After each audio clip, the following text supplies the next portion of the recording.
right, this is probably my favorite tab in the whole program is student reports because it has so many options. I know you see these stars and that's the premium, but honestly, I've never really needed anything beyond the free reports. So I've been super happy with those. Let me show you the different areas that we have in student reports. And the first one I would actually look at is diagnostics. When you assign a diagnostic back in assign activities, remember it'll go over certain concepts. So let's look at this diagnostic that was given on the 27th to this demo class.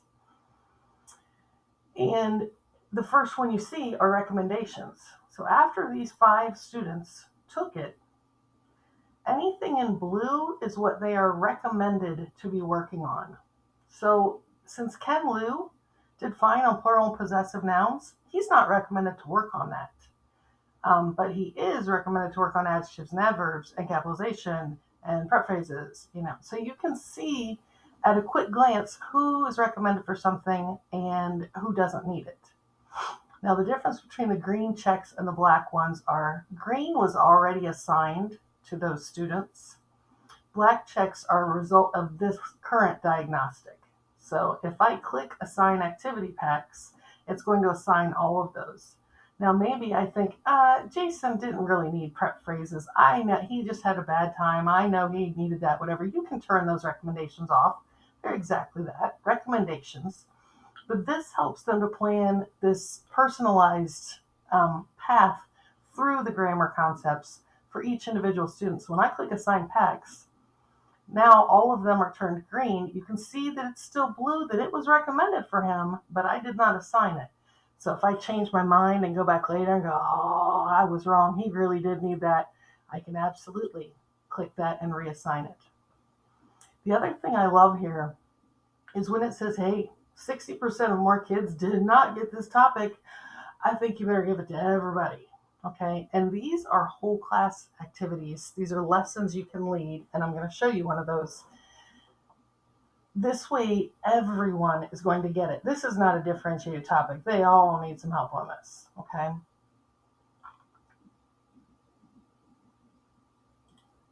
When you click the student level report, we get a quick color-coded listing of who is not yet proficient at or near and proficient or above.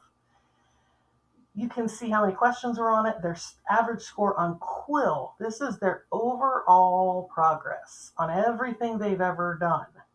This is their score on this assessment. So Ken, God love him, he got a 47 on this one, but he normally gets a 69.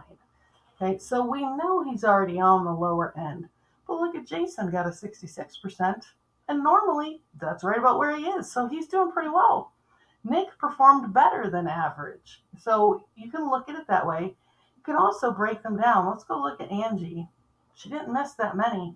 You could see the individual questions they were given, what they turned in, and what concept it was covering. So we want to look for the ones she missed. Stars look more brighter, more bright, brightest, brighter. She put more bright, so we can tell she needs some work on comparative adjectives. She turned in the athlete's goal is to win medals at all of her competitions. Looks like she missed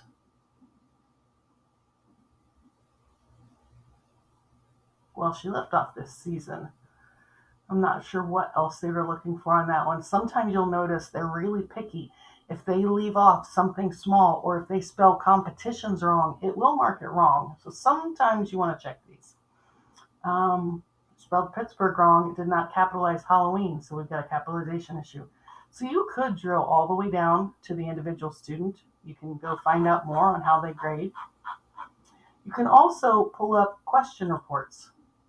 And so here it is by the question number on the diagnostic, what was their prompt? So they struggled with, this looks like those possessives again. This was combining sentences. This looks like pronouns, comparative and superlative, capitalization. So you can see where did they struggle. They're getting there. Which ones did they do really well on? And look, 100% got these right. Okay, so this will help you also kind of plan your future instruction.